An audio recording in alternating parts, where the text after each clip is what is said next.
uploading any videos for the last, I think, 10 days or so. And that was because I decided to go on a last minute holiday. If you follow me on Facebook or Instagram, I did post some photos. I did also put a post prior to jetting off just to let everyone know.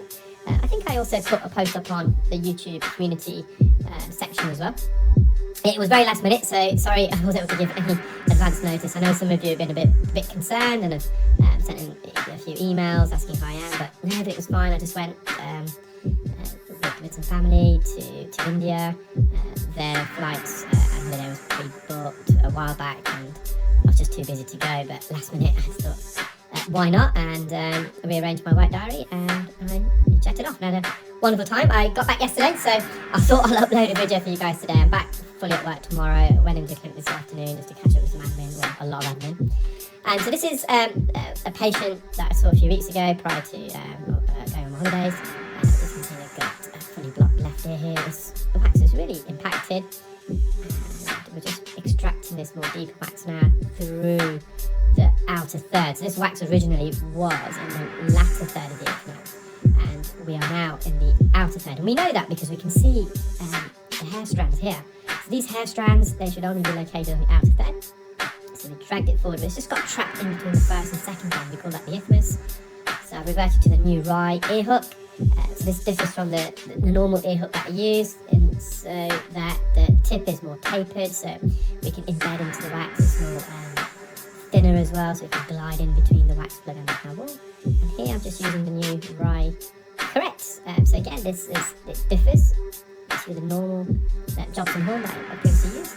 This bit was a bit difficult to remove actually on that posterior canal wall. I eventually had to use microsuction to remove that. There's a few skin adhesions, so very difficult to remove off. But some of the unique selling points really with the new rye correct is that the tip again is tapered.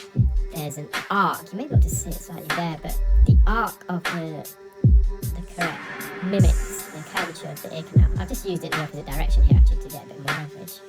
So it makes it more comfortable when we're attempting to scoop wax off the canal wall or glide in between the wax and so I just swiveled it round. You can see it there, you can see it's got that curvature. It makes it more streamlined as well.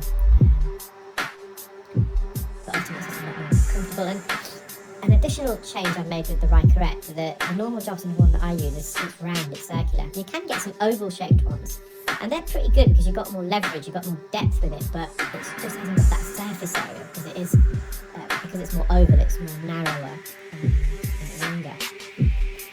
So with the rye correct, I've just made it a hybrid. It's got a more of a pointed tip. It's more like a spade and shovel, if you can tell. So it's got that narrow tip, but it's got a broad base.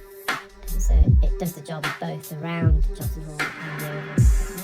That's the patient's eardrum, nice and healthy. I would say it's slightly retracted the eardrum, possibly.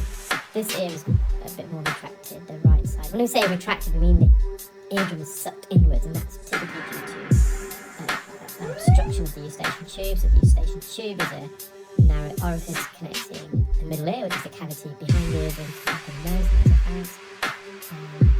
The eustachian tube opens itself about 4 times a minute upon yawning, swallowing, chewing.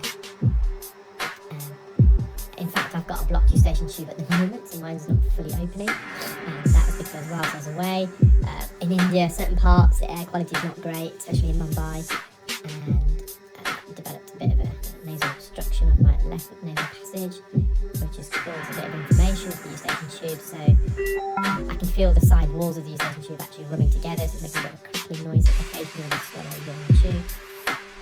But because it's swollen, it's not fully opening, so it's not allowing the eustachian tube to conduct its primary duty, which is to equalise the air pressure in the middle ear to the external air pressure. We want the air pressure behind the eardrum, the middle ear cavity, to be equivalent to the air pressure in the atmosphere. So when the air pressure is equally the size of the eardrum, that's when it's most mobile.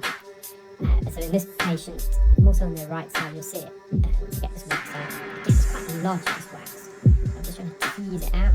They've got a narrow entrance, which makes it more difficult.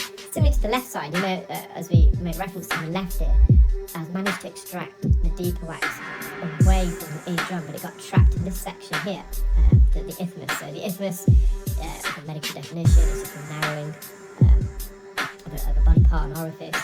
And in the ear, we typically got two isthmuses. We've got one between the first and second bend and the outer third, and that is the region where wax often gets trapped as it's trying to migrate. So earwax, our body produces earwax, or our ears produces naturally produce earwax.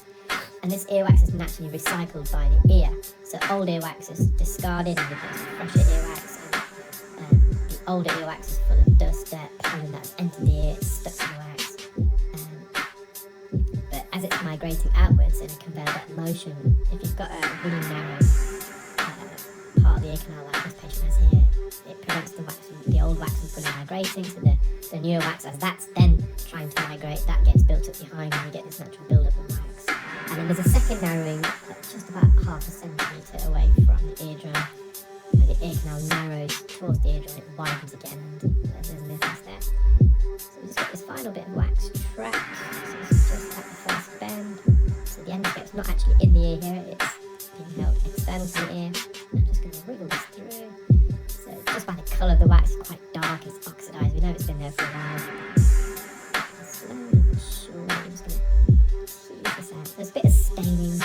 A bit of wax is good for us, guys. So if you've been following my channel for a while now, you know that I explain the benefits of earwax. Earwax is slightly acidic, and the acidity helps to keep a very harmful